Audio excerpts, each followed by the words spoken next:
On venait de sortir du conservatoire il n'y a pas si longtemps que ça. Et on avait tout simplement envie de travailler l'un avec l'autre, a priori. On avait surtout envie de travailler. Et puis, on s'est mis en quête d'une œuvre, d'une pièce ou d'un roman qui nous parlerait, sur lequel on pourrait travailler, enfin avoir une espèce de base de travail, sans vraiment l'objectif d'une fin.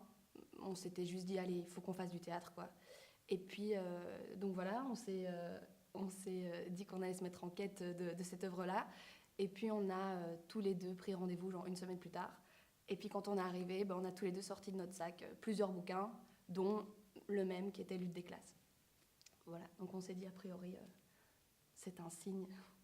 Et donc, voilà, on va travailler là-dessus. C'est un roman qui nous parlait, que moi je connaissais pas du tout. Jacopo connaissait un peu plus Ascanio Celestini. Et moi, je le découvrais. Donc, voilà. Et c'est un roman qui nous parlait parce que c'est un roman qui nous, en quelque sorte, concernait aussi un petit peu, dans le sens où on était tous les deux, à ce moment-là, sortis du conservatoire. On avait tous les deux des jobs, je vais dire, entre guillemets, précaires, intérimaires, et c'est dont aussi cette histoire parle.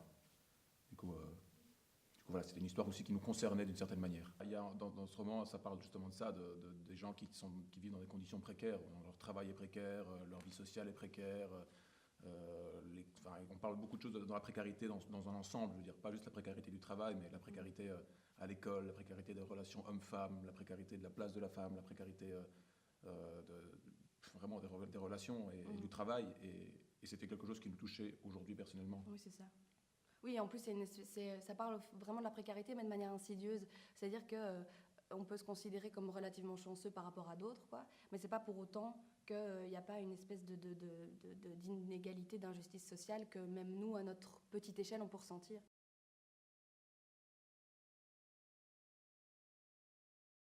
On est à deux sur scène, on est tout le temps deux sur scène, mais c'est beaucoup des récits qu'on raconte en fait. C'est vraiment, on raconte des histoires, on raconte des anecdotes, on raconte des moments, et on les raconte à deux, mais on raconte aux gens en fait. Et du coup, il y a un peu un truc où par moment, il y a des grands passages ou des longs passages où c'est Salomé qui raconte, et du coup, il y a un peu où moi je me fais observateur de Salomé, où c'est moi qui raconte, et où Salomé se fait observatrice de moi. Et du coup, on a beaucoup travaillé d'abord à deux, essentiellement à deux. Oui. Sur l'adaptation du texte et sur le début de la mise en scène. Et ensuite, on a fait appel évidemment à quelques regards extérieurs de personnes de confiance qui nous ont fait des retours après.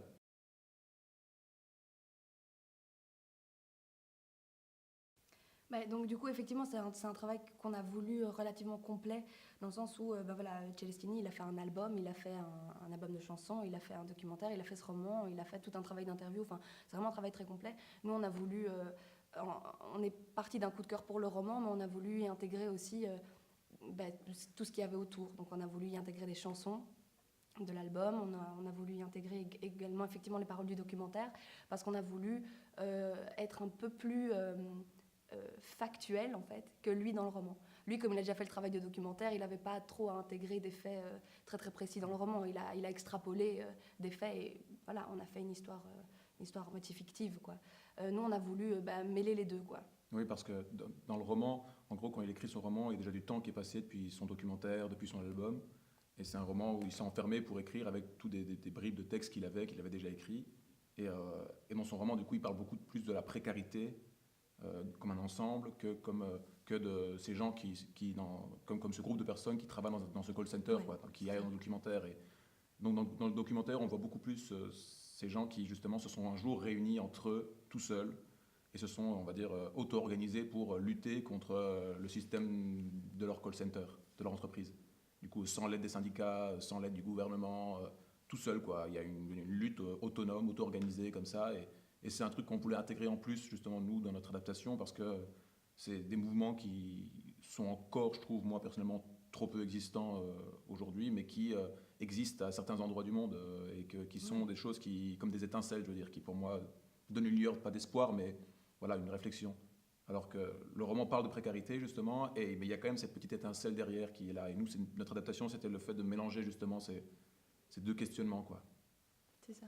Puis on a aussi ajouté des textes qui viennent de l'album aussi, voilà, et que donc on ne chante pas, enfin qui sont pas chantés, qui sont déclamés, enfin si on peut dire. Voilà, et donc ça c'était pour amener une espèce de contrepoint.